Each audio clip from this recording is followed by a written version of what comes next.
Nous allons continuer notre culte en ouvrant l'Écriture ensemble. Et je vais revenir sur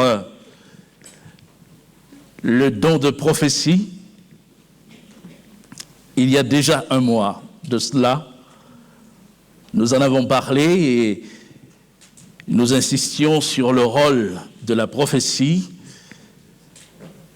La prophétie édifie, elle console et elle réconforte. Et nous voyons quelques subtilités de ces termes. Édifier, simplement dire construire. Elle construit notre vie dans la personne du Seigneur.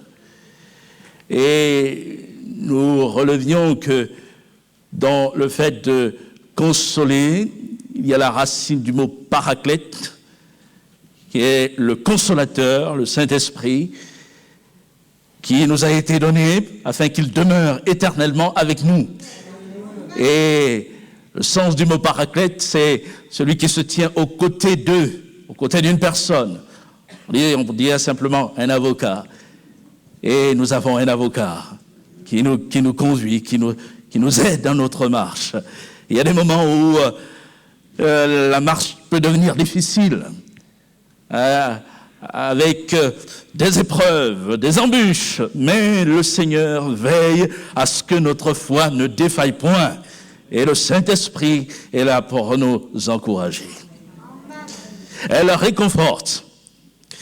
Et dans la définition du terme grec dont je vais faire grâce ce matin, il y a la réalité d'apporter la paix, d'apaiser.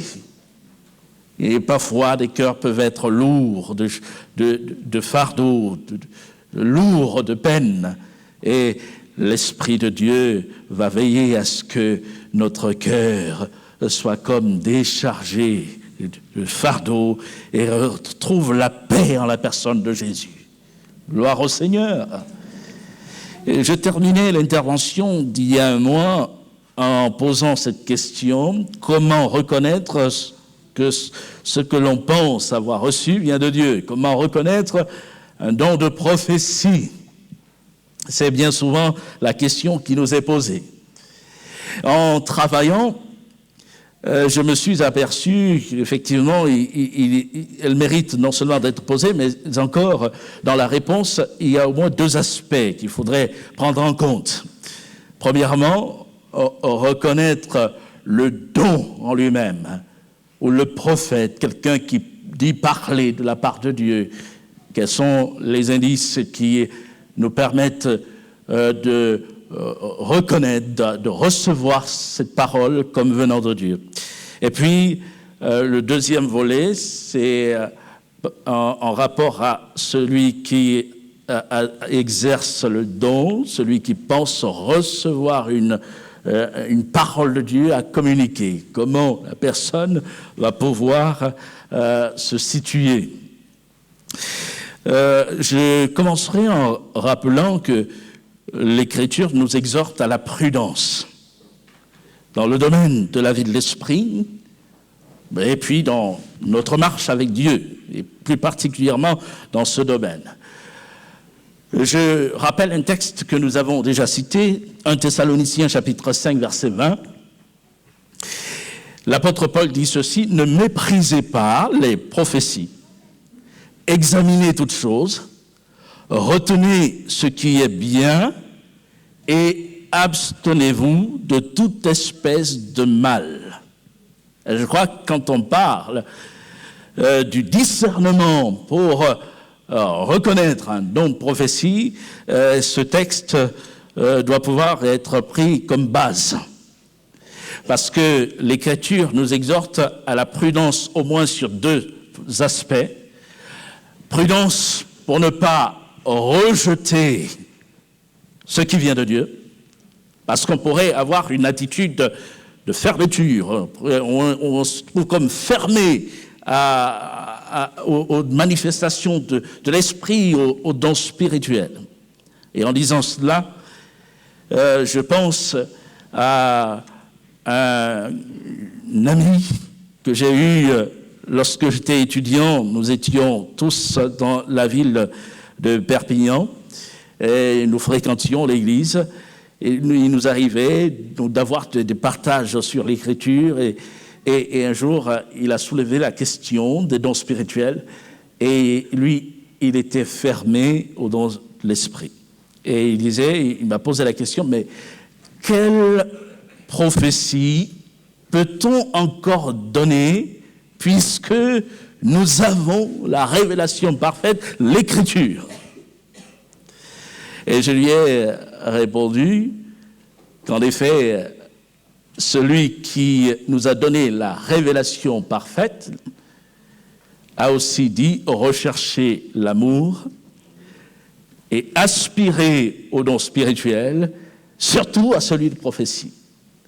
Et donc, je lui faisais remarquer que ce passage, 1 Corinthiens 14, premier, se trouve bien dans l'Écriture, dans la révélation parfaite.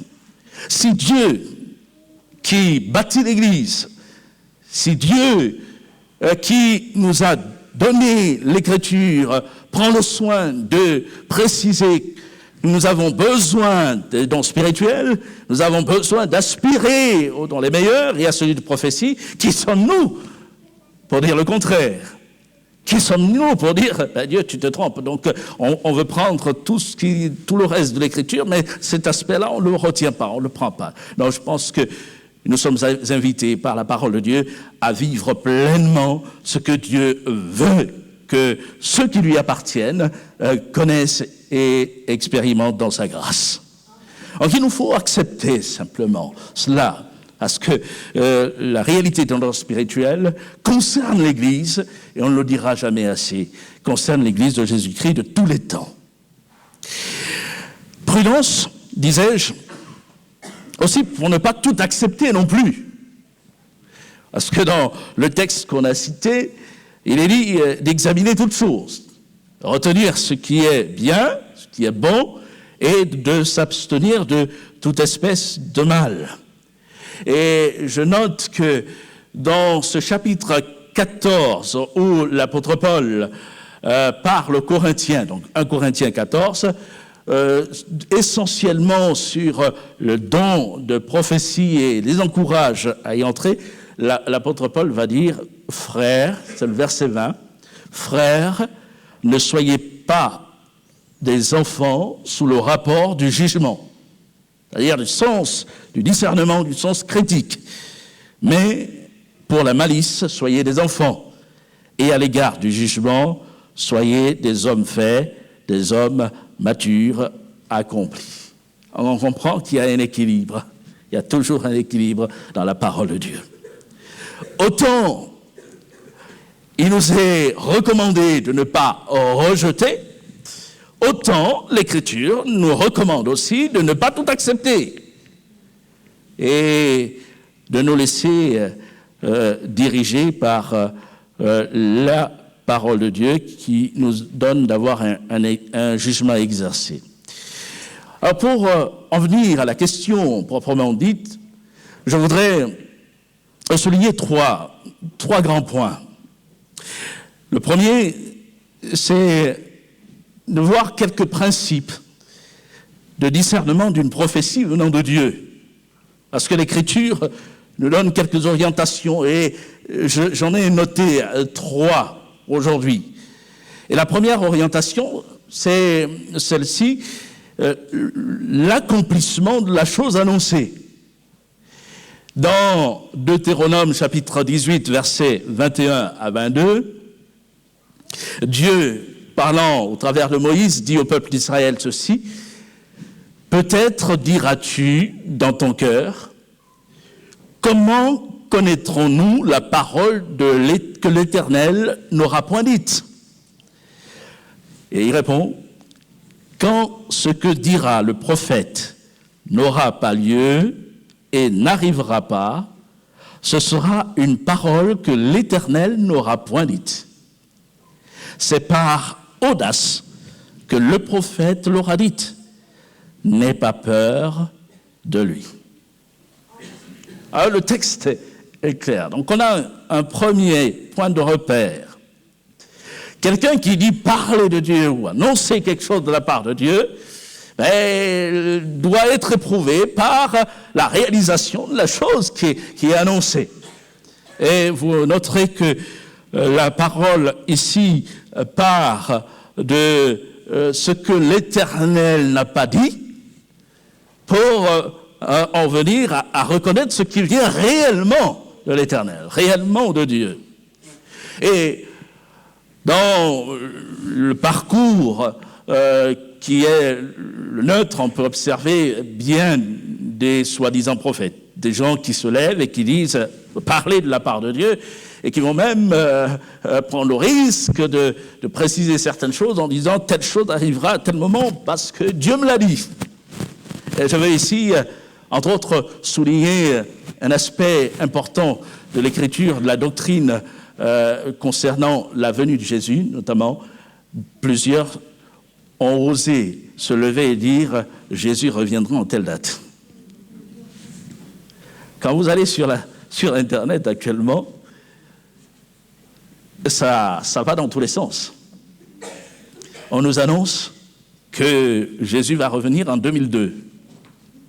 Ah, ça, c'est maintenant. Hein, il y en a qui... C'est là, Jésus en 2002. Et l'Église doit être enlevée au printemps 2019. Bon, le printemps est en train de passer, hein. Hier, avec le soleil dijonnais qui frappait fort, on se disait « Ah, l'été est là, l'été est là ».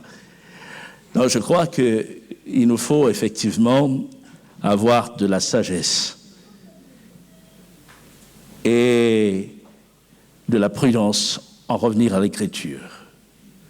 Jésus a dit, pour ce qui est du jour et de l'heure, personne ne le sait. Ni le Fils, ni les anges de Dieu, mais le Père seul. Et il ne nous appartient pas de connaître les moments, les temps que le Père a fixés de sa propre autorité.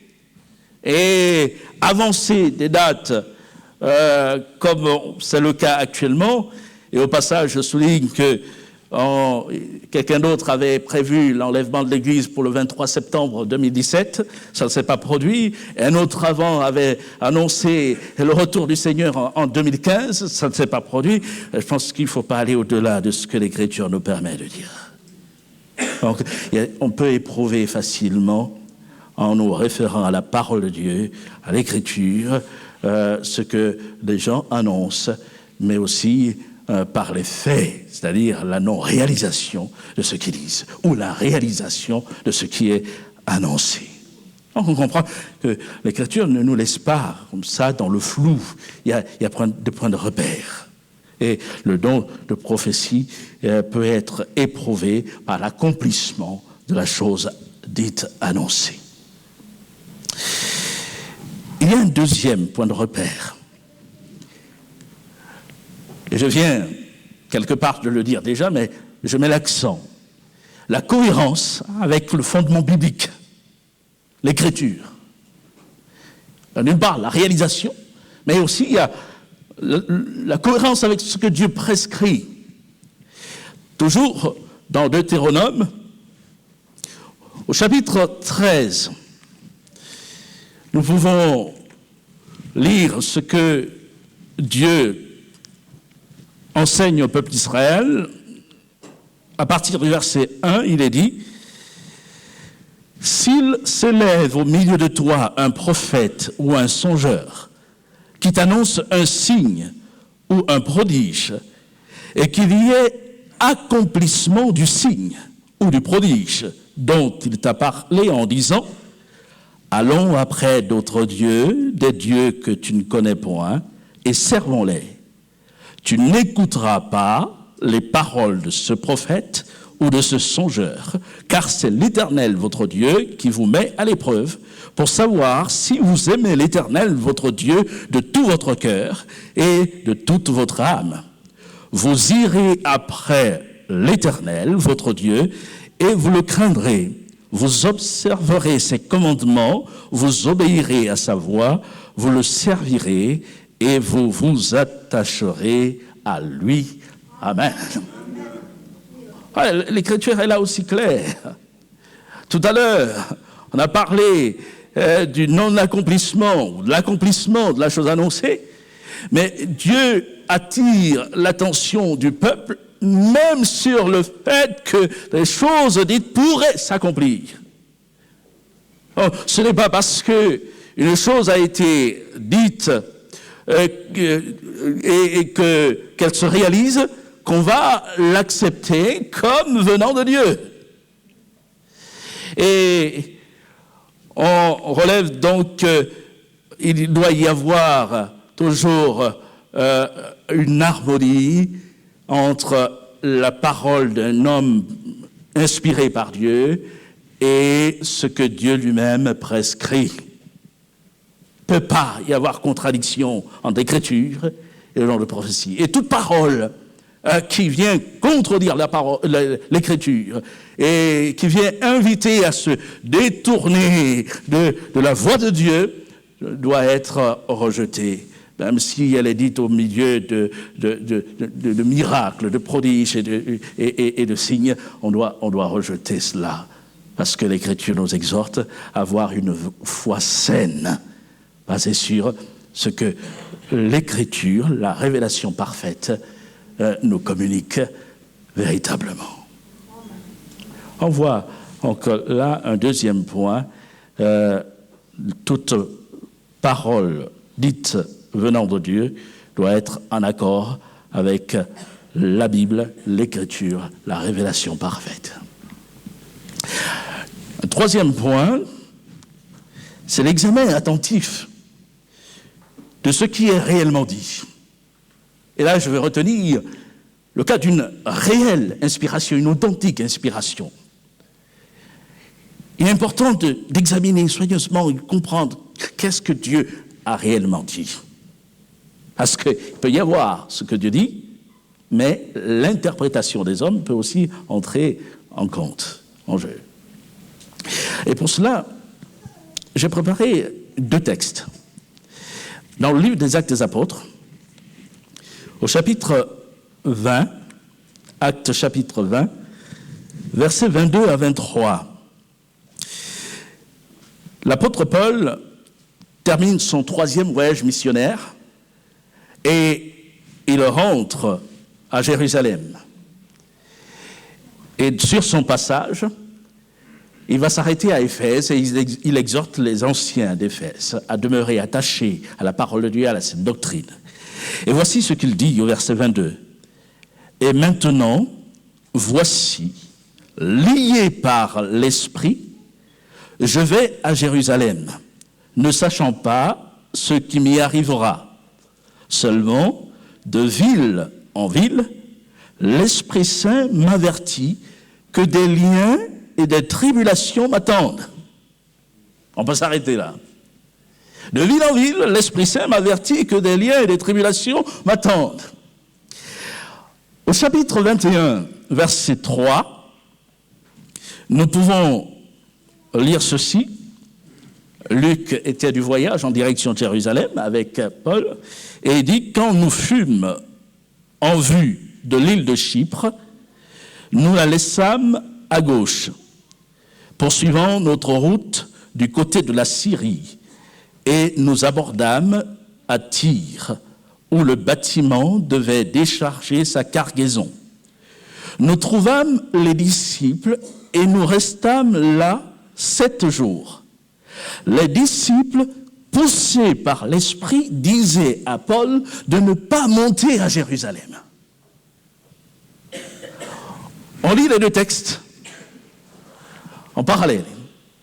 D'un côté, on a Paul qui dit de ville en ville, l'Esprit Saint m'avertit que des liens et des tribulations m'attendent à Jérusalem. Et de l'autre, on a les disciples qui vont dire à Paul, ne monte pas à Jérusalem. Et il est poussé par l'Esprit. Mais Paul est lui aussi convaincu qu'il a reçu une parole de Dieu, du Saint-Esprit, puisqu'il dit, voici, lié par l'Esprit, je monte, je vais à Jérusalem. Alors, on est là en présence d'une difficulté, non. Qui de Paul ou des disciples a réellement reçu la pensée de Dieu? Eh bien, la réponse, nous pouvons la trouver un peu plus bas, donc vers chapitre 21, verset 10, parce que les choses vont se préciser. Il est dit, comme nous étions là, donc ils sont partis de Tyr pour Césarée, comme nous étions là depuis plusieurs jours, un prophète nommé Agabus descendit de Judée et vint nous trouver. Il prit la ceinture de Paul, se lia les pieds et les mains et dit, « Voici ce que déclare le Saint-Esprit. L'homme à qui appartient cette ceinture, les Juifs le lieront de la même manière à Jérusalem et le livreront entre les mains des païens. » Verset 12. « Quand nous entendîmes cela, nous et ceux de l'endroit, nous priâmes Paul de ne pas monter à Jérusalem. Alors il répondit, « Que faites-vous en pleurant et en me brisant le cœur? Je suis prêt non seulement à être lié, mais encore à mourir à Jérusalem pour le nom du Seigneur Jésus. » Comme il ne se laissait pas persuader, nous n'insistâmes pas et nous dîmes que la volonté du Seigneur se fasse. Là, les choses sont claires. Il y a eu la parole de Dieu. Même lorsque Paul était à Tyr, il y a eu l'inspiration du Saint-Esprit. Mais au-delà de la parole de Dieu, il y a eu aussi la conclusion que les hommes en ont tirée.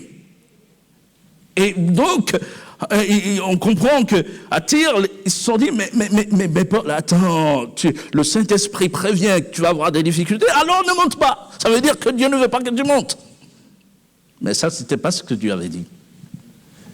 Et on le vérifie par le passage d'Agabus. Il dit, voici ce que déclare le Saint-Esprit. L'homme à qui appartient cette ceinture, les Juifs le lieront de la même manière à Jérusalem et le livreront entre les mains des païens. Point. Ça, c'est la parole de Dieu.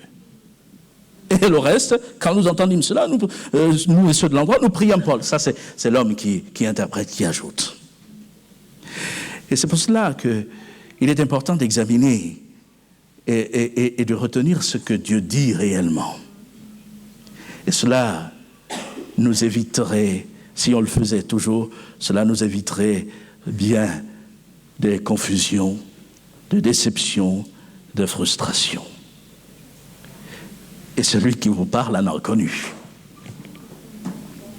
J'ai demandé l'autorisation à la sœur qui a vécu des événements de partager cette expérience aujourd'hui en présence de l'Assemblée. Il y a un peu plus de 5 ans, nous avons connu une difficulté dans l'église d'Aix-les-Bains, où nous étions. Une sœur âgée de 48 ans a eu une récidive de cancer. Ça a été éprouvant. Elle avait trois jeunes enfants. Et on a prié. En tant que pasteur, j'étais là, marqué par la situation. J'ai invité l'église à la prière. On a mobilisé frères et sœurs avec du jeûne et prière, chaîne de prière. Et un jour, on en a programmé une du dimanche au mardi soir. Donc, on se relayait, chacun prenait sa plage horaire. Et puis, le mardi soir, on terminait par un jeûne et prière. Et c'était beau. C'était beau de voir l'église qui priait, qui intercédait. Et on sentait la présence de Dieu. Et après la réunion, une sœur est allée voir Christine. Christine, c'est celle qui m'a permis de parler de cette expérience. C'était la petite sœur de celle qui était atteinte d'un cancer. Et une autre sœur dans l'église, après le moment de la prière, va la voir et dit, Christine, demain tu vas voir ta sœur, prépare à manger, parce qu'elle aura faim et elle mangera. Il faut préciser que celle qui était souffrante ne mangeait plus. Et puis bon, très honnêtement, la sœur qui avait apporté cette parole, on la connaît. Hein? Très gentille, mais voilà, un peu, voilà. Et je n'en dis pas plus. Hein? Vous avez compris. Et Christine, elle dit, bon, voilà. Elle a entendu, mais... Et le lendemain, elle va voir sa sœur. Elle n'a pas préparé à manger. Elle demande comment... Et pendant la conversation, sa grande sœur dit, mais c'est pas possible, j'ai faim. Je veux manger. Et là, d'un coup, d'un seul, Christine réalise ce qui lui a été dit. Et elle comprend que c'était une parole inspirée par Dieu. Vite, elle va acheter à manger, elle apporte, et elle donne à sa sœur, elle dévore tout, elle mange tout. Wow. Et tout de suite, Christine, elle fait passer le message, SMS, et moi je suis là, je reçois le SMS, je dis Alléluia, gloire à Dieu. Ah ben c'est réjouissant quand Dieu agit, quand Dieu parle. Et puis je dis, bon, c'est merveilleux. Il y a eu cette parole connaissance. Le Seigneur va la guérir. Ah, je vois Claire qui fait. Et elle a raison de faire ça. Parce qu'en fait, c'est ce qu'on désirait tous. Que le Seigneur la guérisse, la relève. Et moi, j'ai Alléluia, c'est beau, le Seigneur va la relever. Et quelques semaines après, le Seigneur reprend la sœur. Waouh! Déçu, confus. C'est pas possible. Je comprends plus rien. Et je m'interroge aussi, mais Seigneur, qu'est-ce qui va pas? Et pourtant, tu as donné cette parole. Et Dieu qui me dit, mais je n'ai jamais dit que j'allais la relever et la guérir. Je voulais la reprendre. Et là, j'ai compris qu'en fait, j'étais allé au-delà de ce que Dieu avait réellement dit. Donc, on peut effectivement être inspiré de Dieu, avoir une parole de Dieu. Et c'était le cas de la sœur qui a parlé à Christine. Mais on doit veiller à l'interprétation de cette parole, à la manière dont on la reçoit, à la manière dont on l'envisage, on envisage les choses, à ne pas aller au-delà de ce que Dieu dit. Donc un examen attentif de ce que Dieu dit réellement. Donc c'était là quelques principes.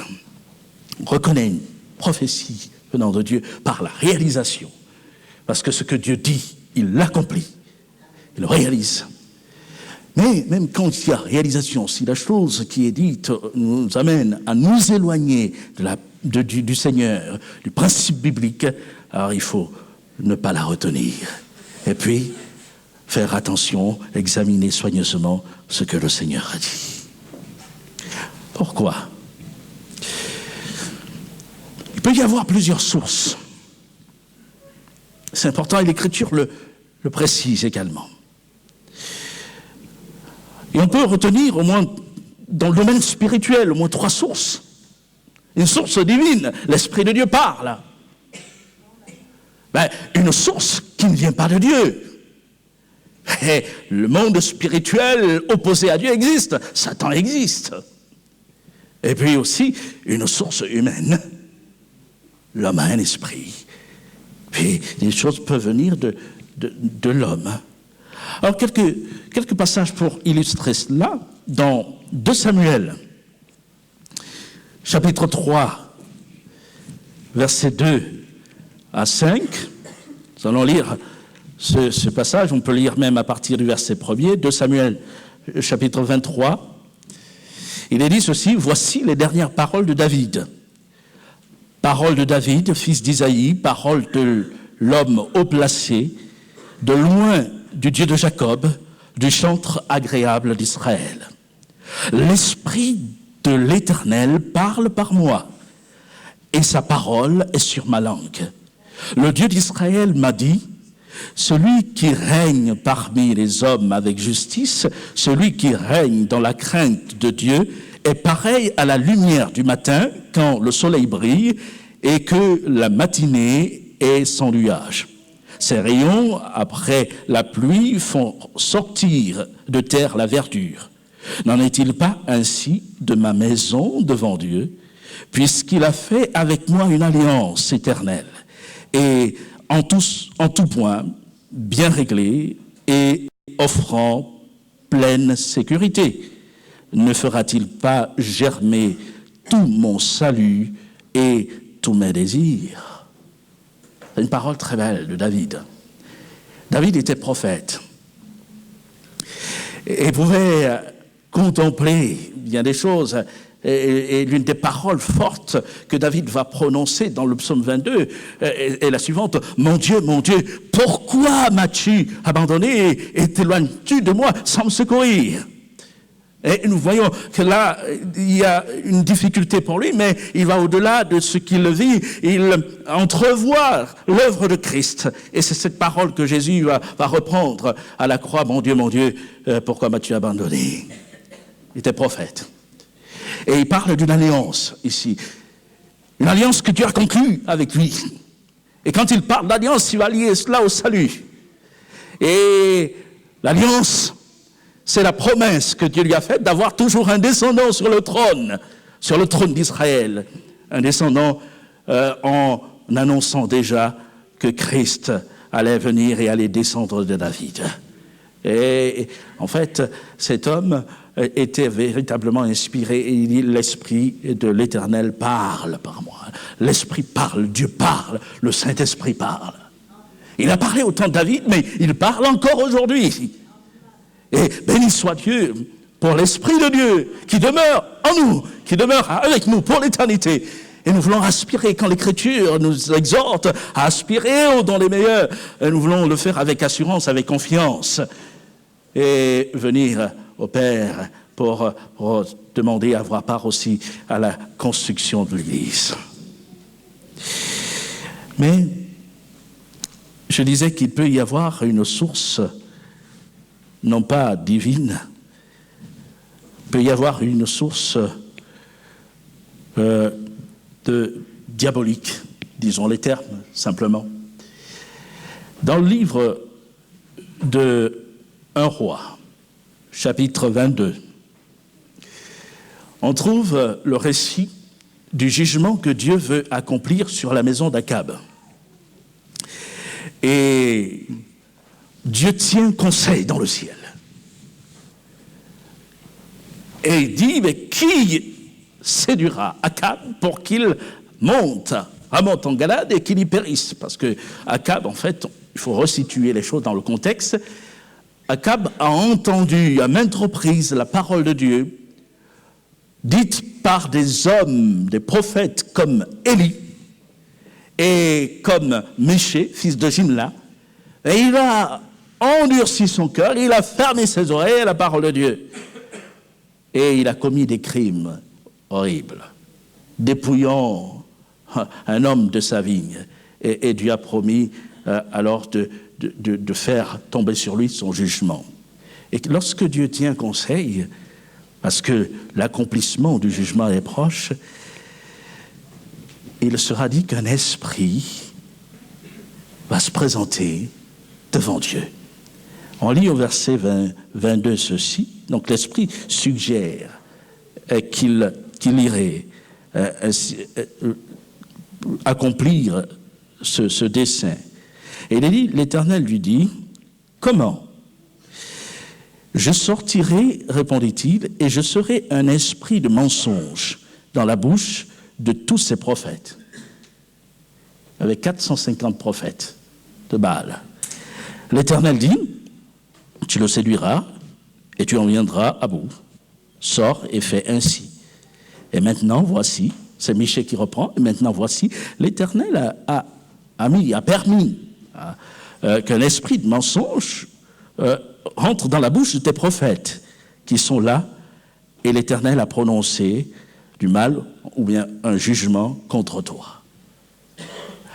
Akab reçoit cette parole Alors, j'avoue que c'est un peu difficile, hein, quand on ne prend pas en compte le contexte. On dit, comment un mauvais esprit, rassurons-nous, hein. Quand on marche avec le Seigneur, on appartient à Dieu, il ne peut en aucun cas permettre qu'un mauvais esprit prenne place en nous. Il ne peut pas y avoir cohabitation entre Christ et Bélial, entre Christ et le mauvais esprit. Non. Et j'aime bien cette parole, parce qu'on aborde là des questions délicates, mais je vous renvoie à Luc chapitre 11. Et du verset 9 au verset 13, Jésus exhorte les disciples à demander, Père, et termine en disant, quel est parmi vous le Père qui donnera une pierre à son fils s'il lui demande du pain?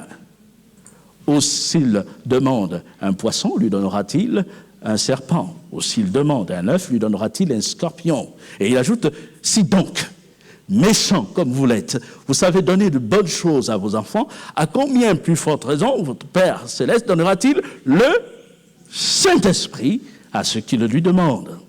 Il y a dans la parole de Dieu une assurance. Dieu ne peut pas permettre, quand on lui appartient, quand on vient de tout son cœur vers lui, qu'un mauvais esprit rentre en nous. Il serait plus digne d'être appelé Père. Donc je ferme la parenthèse. On comprend que ce qui s'est passé pour Akab est bien particulier. Il a endurci son cœur, et parce qu'il a endurci son cœur, il s'est soustrait à l'autorité de Dieu, et Dieu l'a livré à son emportement, à son entêtement. Et étant livré à lui-même, il y a eu là cet esprit mauvais qui est venu et qui a dit des paroles. Oui, monte, tu auras la victoire, tu auras le succès, et tu reviendras en paix. Mais au final, Akab est monté, il a fait enfermer Michée le prophète en disant, gardez-le en sûreté, et quand je reviendrai en paix, et Michée dit, si tu reviens en paix, c'est que l'Éternel n'a pas parlé par moi. Donc, il avait la parole de Dieu, vous voyez, même dans cette circonstance, Dieu l'avertit quand même. Il avait la parole inspirée par le prophète Michée, venant de Dieu, et il a eu aussi la parole des faux prophètes, inspirée par un mauvais esprit, mais il a préféré écouter ces prophètes à lui. Et il s'est détourné de la parole de Dieu. Et le jugement de Dieu s'est accompli, et il s'est ainsi retrouvé, il est passé de vie à trépas. On voit qu'il peut y avoir une source qui n'est pas divine. Et dans le monde où on est, il y a beaucoup de choses qui ressemblent, mais qui ne viennent pas de Dieu. Et il nous faut être vigilants, revenir toujours à ce que la parole de Dieu nous dit. Il peut aussi y avoir une source humaine. Et là, je prends l'exemple de Jérémie, le prophète. Dans le livre de Jérémie, au chapitre 23, versets 16 à 18, on peut lire ceci. « Ainsi parle l'Éternel des armées. N'écoutez pas les paroles des prophètes qui vous prophétisent. Ils vous entraînent à des choses de néant. Ils disent les visions de leur cœur et non ce qui vient de la bouche de l'Éternel. Ils disent à ceux qui me méprisent, l'Éternel a dit, vous aurez la paix. Et ils disent à tous ceux qui suivent les penchants de leur cœur, il ne vous arrivera aucun mal. Qui donc a assisté au conseil de l'Éternel pour voir, pour écouter sa parole? Qui a prêté l'oreille à sa parole? Qui l'a entendu? Là aussi, tenir compte du contexte. Le peuple d'Israël, sous Jérémie, donc à l'époque de Jérémie, s'était détourné de Dieu, le royaume de Juda en l'occurrence. Et parce qu'il s'était détourné de Dieu, Dieu a suscité des hommes pour ramener le peuple à une communion saine et à la mise en pratique de la parole de Dieu, mais là aussi, le peuple s'est endurci. Et Dieu a suscité un prophète, Jérémie, pour parler au peuple. Et Jérémie a été chargé d'annoncer une parole qu'on jugerait de dure. Il annonçait que le peuple connaîtrait une déportation, que le roi de Babylone, Nebuchadnezzar, viendrait envahir la ville et emmener le peuple à Babylone. Donc il y avait cette parole. Et puis, il y avait aussi des prophètes qui se levaient et qui disaient au peuple, n'écoutez pas Jérémie. Il dit des choses dures, mais il prononce des paroles contre la maison de Dieu. Mais cela n'arrivera jamais. Hein, vous pouvez rester tranquille, continuer à mener votre vie. Ça n'arrivera pas. Donc on voit qu'il y avait là deux paroles qui s'opposaient. Et Dieu, à un moment, va trancher et il va dire de ces prophètes, ils disent les visions de leur cœur. C'est leur propre source. C'est humain. Mais ça ne vient pas de moi. Et puis, il peut y avoir des choses qui ne viennent pas forcément de mauvais esprits, mais qui relèvent simplement de l'homme. Ah, de l'homme. Alors, je pense que on va s'arrêter là, mais je ne voudrais pas m'arrêter sur ce ton-là. Comprenez? Dieu parle. Dieu est le Dieu qui parle. Et au milieu de nous, le Seigneur parle. La prochaine fois, nous verrons le deuxième, reconnaître donc la prophétie qui vient de Dieu dans le fait du message qui est apporté, comment ce message se construit, comment on le reçoit, et comment alors on peut aussi le transmettre et le communiquer. Et nous verrons que souvent il y a une pensée que Dieu, par son esprit, va communiquer, parce que le Dieu qui parle, il sait interpeller les siens, ses enfants. Et pour terminer sur un encouragement, la manière dont Dieu peut parler au travers d'un de ses enfants nous surprend parfois. Dieu parle tantôt d'une manière, tantôt d'une autre. Pas plus tard que mardi, il y a une sœur qui est venue me voir à la fin de la réunion de prière et qui m'a fait part d'un message qu'elle a reçu. Je ne rentre pas dans les détails, mais Dieu lui a parlé au travers d'une fleur, une vision d'une fleur. Et en fait, il y avait, la sœur se reconnaîtra, il y avait des pétales, une très belle fleur, des pétales qui étaient ouverts, et des pétales qui étaient fermés. Et là, dans cette image, Dieu lui montrait qu'il y a des choses que les hommes peuvent faire, et il y a des choses que les hommes ne peuvent pas faire. Mais dans ce que les hommes ne peuvent pas faire, il y a aussi l'intervention de Dieu, et que ce que l'homme ne peut pas ouvrir, Dieu peut l'ouvrir. Ce que l'homme ne peut pas fermer, Dieu peut le fermer. Hein? Et bon, là, je le lis d'une manière sobre, parce que c'est pas à moi vraiment de m'étendre là-dessus, et j'encourage la sœur à aller voir la personne concernée. Mais dans ce qu'elle me disait, il y avait là quelque chose de saisissant, et la manière dont elle me décrivait cela, je disais, waouh, oui, Dieu se serve de la nature pour aussi parler aux hommes.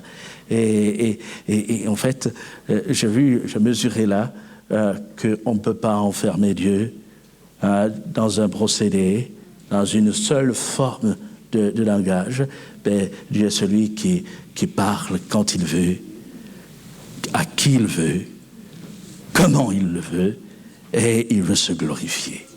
Alors que ces quelques paroles nous encouragent à nous attacher à ce Dieu et à grandir aussi dans le domaine de la vie de l'esprit, à ne pas être fermés, mais à nous ouvrir à la vie de l'Esprit, parce que on trouve ces exhortations dans l'Écriture et elles concernent notamment l'Église de Christ.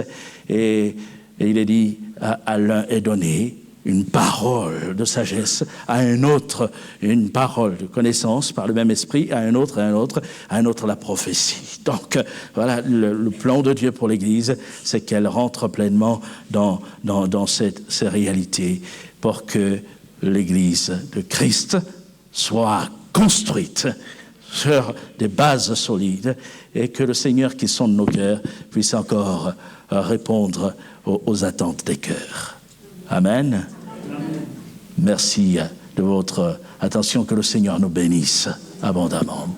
Alléluia, gloire à Dieu. Je vais demander librement à une personne de bien vouloir élever la voix, prier, remercier le Seigneur, et que dans ce qui a été partagé, le Saint-Esprit nous aide encore à le saisir et à le vivre pleinement. Béni soit Dieu. Merci Jésus.